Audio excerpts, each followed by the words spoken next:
Hello అండి, అందరికీ నమస్కారం. ఎలా ఉన్నారండి? అందరూ బాగున్నారా? అందరూ బాగుండాలండి. మనం కోట్లు సంపాదించుకున్నా, లక్షలు సంపాదించుకున్నా ఒక ఏజ్కి తినాలన్నది తినలేని పరిస్థితిలో ఉంటాం. ఆరోగ్యం బాగున్నంత వరకే అంతా బాగుంటుందండి. చుట్టుపక్కల కానివ్వండి, బంధువులు కానివ్వండి, మన ఆరోగ్యం బాగున్నప్పుడే అంతా. ఆరోగ్యం బాగోలేకపోతే అప్పుడు తెలుస్తుంది అసలు లైఫ్ అంటే ఏంటనేది. నాకు తెలిసి అది అసలు జీవితం అనిపిస్తుంటుంది అనమాట. సో మన ఆరోగ్యాన్ని కాపాడుకోవడం మన బాధ్యత. మనం అనే వాళ్ళం మీకు ఒక్కరికే కాదని మీ కుటుంబానికి కూడా మీరు చాలా ఇంపార్టెంట్ అయ్యి ఉంటారు. సో అందుకని నేను మా డాక్టర్ రమేష్ బాబు గారిని రిక్వెస్ట్ చేసి ఆయన గారి దగ్గర నుంచి ఒక మంచి సూచనలు సలహాలు తీసుకొని ఖచ్చితంగా లక్షల మంది మా వీడియో చూడక్కర్లేదు సార్. 1000 మంది చూసినా అందులో 10 మందికైనా మా వీడియో ఉపయోగపడితే చాలా హ్యాపీ ఫీల్ అవుతాం.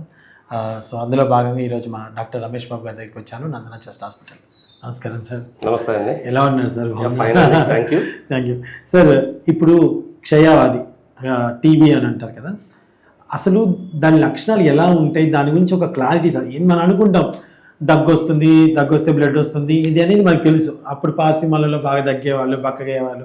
కానీ ఒక క్లారిటీ ఇన్ఫర్మేషన్ అనేది అసలు దీనికి ఎలా వస్తుంది, ఎందుకు వస్తుంది, దీనికి మెడిసిన్ అనేది కరెక్ట్గా ఉందా లేదా, సో ఏ టైంలో జాయిన్ చేస్తే కరెక్ట్ మెడిసిన్ మనకు అందుతుంది, ఈ పాయింట్స్ గురించి మాట్లాడదాం సార్. తప్పకుండా అండి.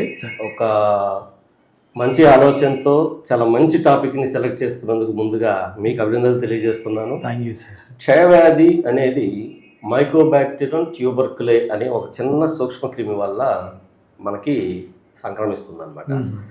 సాధారణంగా మన ఇండియా లాంటి దేశాల్లో మనకి కాఫ్ ఎథిక్విట్ అంటాం. అంటే ఒక దగ్గినప్పుడు తీసుకోవాల్సిన జాగ్రత్తలు ఎవరు పాటించరు. అవును సార్, అవును సార్. అదే వెస్ట్రన్ కంట్రీస్లో అయితే మీ కాఫ్ ఉన్న వాళ్ళు ఖచ్చితంగా మాస్క్ పెట్టుకోవడం, లేదా అట్లీస్ట్ కాఫ్ వచ్చినప్పుడు ఒక కర్చీఫ్ అడ్డం పెట్టుకోవడం చేస్తారు.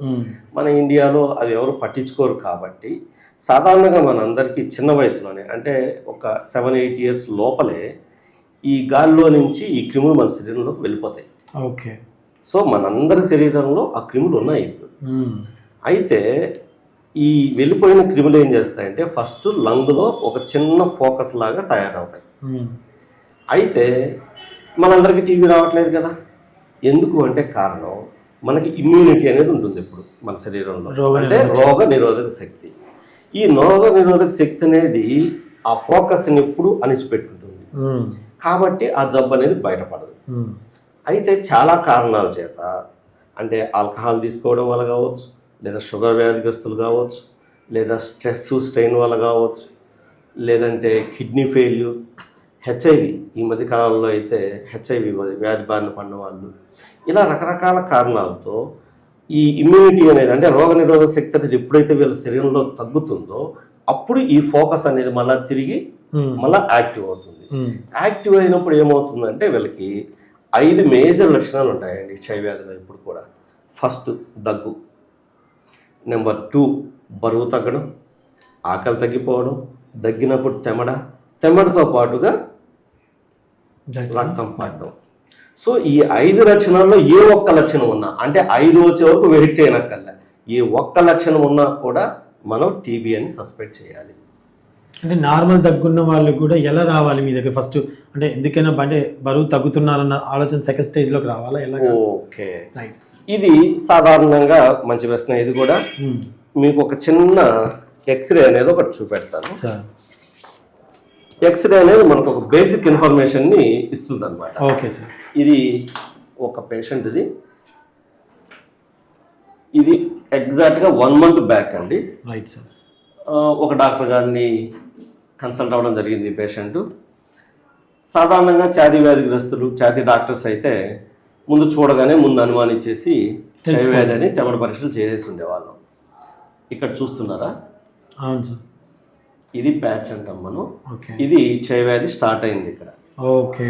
అయితే అతనికి సరి అయిన ట్రీట్మెంట్ నడవకపోవడం వల్ల, ఇంకా ఇతరత్ర కారణాల వల్ల కావచ్చు, ఈరోజు తీసినటువంటి ఎక్స్రే దీనికి మీకు పెడుతున్నాను చూడండి. స్ప్రెడ్ అయిపోయి ఇక్కడ ఉన్నది ఇంకా ఎక్కువైపోయి ఈ లంగ్ మొత్తం ఆల్మోస్ట్ 75% పని చేయకుండా పోయింది. ఓకే.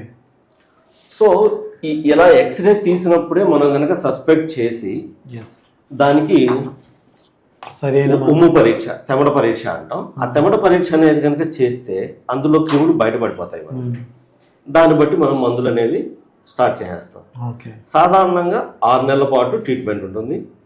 ఖచ్చితంగా టీబీ క్యూరబుల్ డిసీజ్.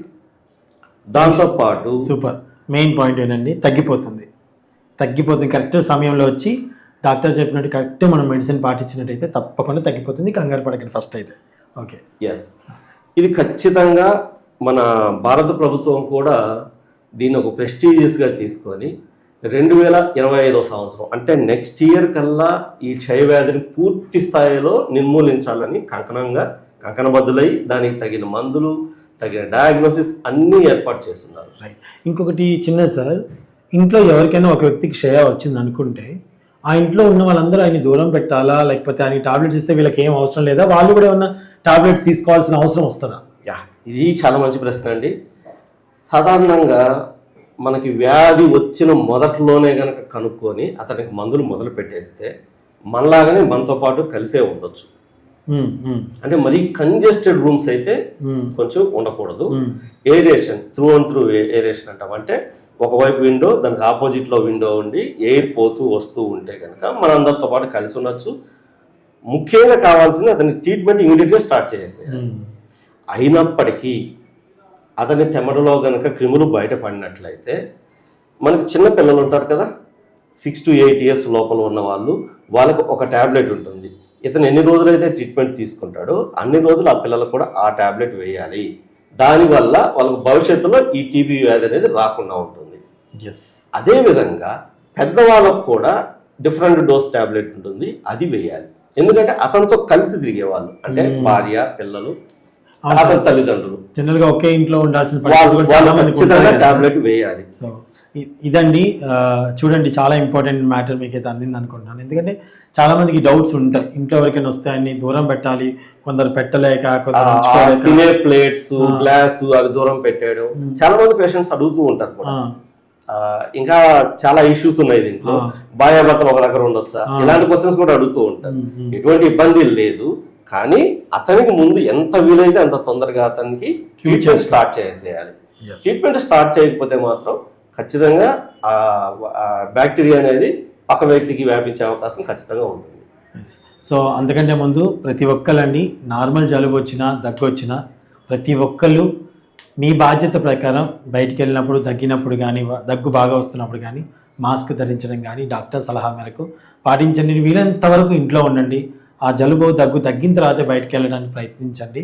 అసలు ఎట్టి పరిస్థితి కుదరదు అనుకుంటే జాగ్రత్త, కనీస ప్రాణాలు కొన్ని ఉంటాయి కదా, అవి తీసేసుకొని వెళ్తే మంచిదని నా అభిప్రాయం. Thank you sir.